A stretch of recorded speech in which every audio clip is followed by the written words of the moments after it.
Well, we are here at an incredible mansion in Romney, West Virginia, and this is the introduction video, and we have Goober the Traveling Bear. This home is owned by Mr. Mike.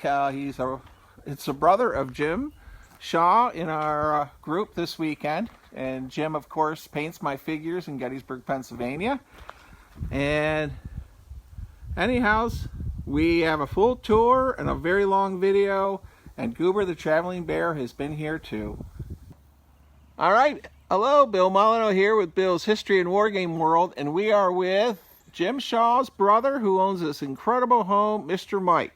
So I'm going to get up closer to Mr. Mike, and he's going to take us on a tour of his incredible home. Okay, this is Ridgedale Farm, otherwise known as Washington Bottom Farm, built in 1835 by George William Washington, third cousin to the president. There's 320 acres left here. At one time there were 3,000 acres. Wow. As you can see here, it's a brick home, Greek Revival style. Transoms, big front doors, windows, pretty much 10-foot windows that are actually pocket windows. So we built storm windows for each one of our 75 windows. Wow. And so these in the front and a couple on the side are pocket windows, so you can actually open, you take the bottom sash here. It's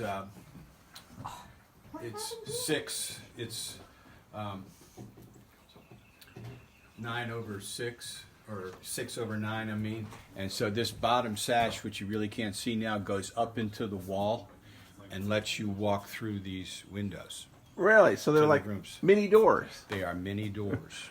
That's awesome. Couple things. Notice the porch ceiling is painted sky blue, and you'll find that in old homes like this. They painted it sky blue so it tricks the bees and the wasps into thinking it's the sky, and they don't build their nests here. And if you go to old homes, you'll see that. We'll have to try that. We have the Washington kids and visitors and neighbors have all signed in the brick here. You'll see here Betty Washington, Lawrence Washington, Kitty Washington, Robert Washington and such, all the way down here. Sally Washington have signed it. There's a 1899 date up here, and there's a 1876 date here signed. It's our centennial, and there's numerous signings here on the wall here. And so this farm has only been owned by the Washingtons from 1832 when they started working on it until 1940. And then the Brinkers purchased it in 1940. They had it as a dairy farm until they went bankrupt in 2003, and we purchased it in 2004. So only 3 families have ever lived here. Wow. It's amazing. And I could tell some stories about the shutters too. My wife was a State Farm agent here in the county, and we were missing like half of our shutters. There were no shutters on. That's right, there were no shutters on when we got it, but it's true, there were no shutters at all. And one of her clients came into her office one day, like 10 years ago, and said, "Do you want your shutters?"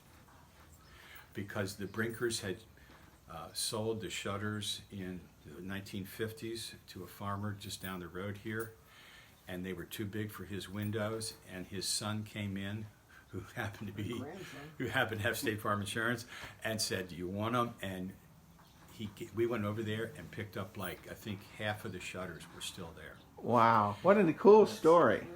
And the shutters are all Roman numeraled to match the windows, which are also all Roman numeraled. Wow. Also, if you notice here too, this is called penciling, where they mix rabbit's hide glue with lime and they strike a line or a pencil. They use a pencil to put this white on the brick. It looks more refined, more elegant that way.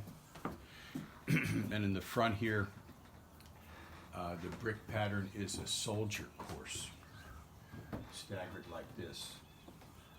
And on the other sides of the walls, there's 5 rows of brick and then header brick that go in.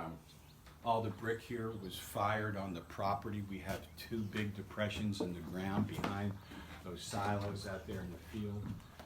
When we plowed the field, we dug up brick because, and just how, it's just you, I mean, we don't know how many brick are in this house, but we do know that these walls are 3 brick thick. 3 brick thick. Yes. So when you dig the clay up, you have to let it sit for a year and go through like a freeze thaw cycle. And then you have to build wooden forms, a little bit oversized because the clay shrinks. So picture just doing that. And then you have to stack them, you have to stack the bricks up into like a kiln formation. And you light a fire under it, and it heats and hardens the brick. And they're going to put, and the Washingtons put their best brick here in the front. And it being 3 brick thick, they used the salmon colored brick, or the brick that wasn't fired as hot, for the middle layer. And there's a few salmon brick on the back that you can see, and they just kind of crumble. But these really fired well. Also, we do have a signature here. It's a Lafayette signature. Wow, Lafayette I don't signature. think it's the marquee, but let me see. Terwilliger Lafayette. All right, here. And I can't quite read the date, but there's a Reese in here, and I know a Reese married one of the Washington girls. Okay. It's an 18-something date here, so I'll let. No, you already got it. I got it. Wow. That is too cool. That is too cool. So, and being French, anything Lafayette for me is super cool. All right, we're going to pause the camera here. And All right. So Mike's going to talk to us about the enslaved here at the site. yeah, we had we checked the censuses, and the 1850 census they had 10 slaves here, and in 1860 they had 20 slaves here. And I think this is one of the relatives of the people that were enslaved. He came and signed this, in, I don't know, 5-6 years ago. Lawrence Smith. Wow. That's cool. That is That, very all right, I'm going to pause the camera here because I don't know how much memory I'll have for this. This house is, Jim said we're just going to go visit my brother's house. He didn't really enlighten us what the house consisted of. The front door here. Okay, we're going inside, everyone. This is actually a walnut door. It's a two-piece door joined together with raised panels. It's all the original. And Chris of VA Travels, he does phenomenal YouTube videos, and I'm going to get information to him because he has 60,000 followers. So, wow. Take it away, Mr. Mike. And Okay, when we first purchased this house in 2000, well, we looked at the house in 2004, or 3, I'm sorry, the fall of 2003. It was a rainy day right after Thanksgiving. We walked in the front door and water's coming all the way down. There's a puddle right here. right Where here. we are. Yeah. The house had not been lived in a number of years, 10 years probably. The roof, it's a hip roof. All the hips were leaking. It was in serious trouble. But Carol and I, we've been married since 1970, have had old houses since then. I think our newest house was a 1929 house when we first got married, and then we've had a lot of old houses that we've restored to some degree or another. But this was Nothing like this. this is the end of the line for us as far as restoration. We're going to die here. That's the way it is. So the first thing, well, just history here too. This is the only piece of furniture left from the Washingtons. And Carol, you want to show how it slides there? The doors There's a down little below. panel that opens There's up. a panel, yeah, that slides out. store Oh, stuff very in there. cool. Pretty cool. That is nifty. Of course, getting it back. And on one of our tours, actually, we have had people that are relatives of the Washingtons. And let me tell you about them real quick. So, the house was finished, we think about 1835. They had 9 children. And their second oldest daughter, Etta Washington, was born in 1841 and died in 1940. She lived here 99 years in the house.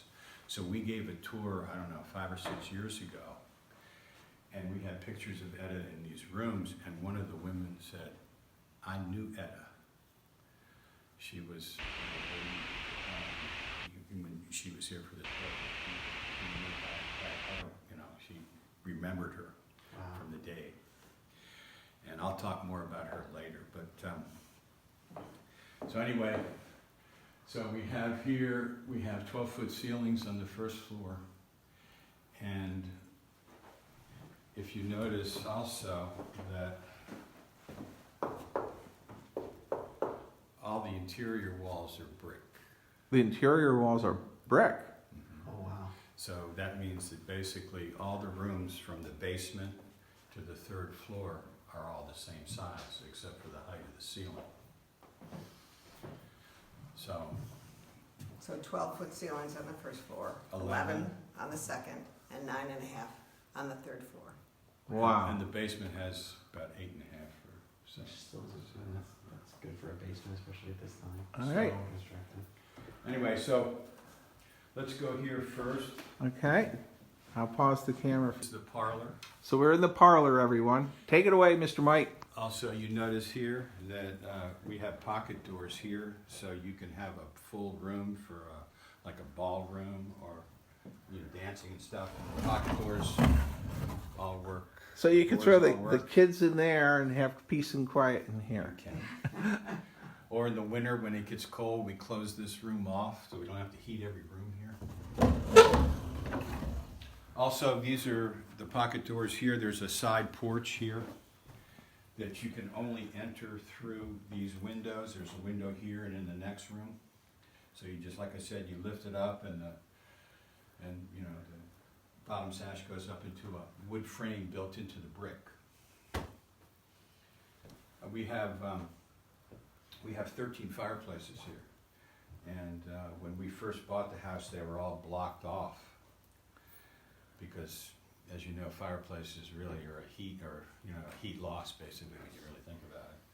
So we opened them all up, closed the flues, parged them from the chimneys on down, and parged up here as far as we could reach, and put some brick back for the hearth. They had some concrete hearth here, so we found old brick and put it there.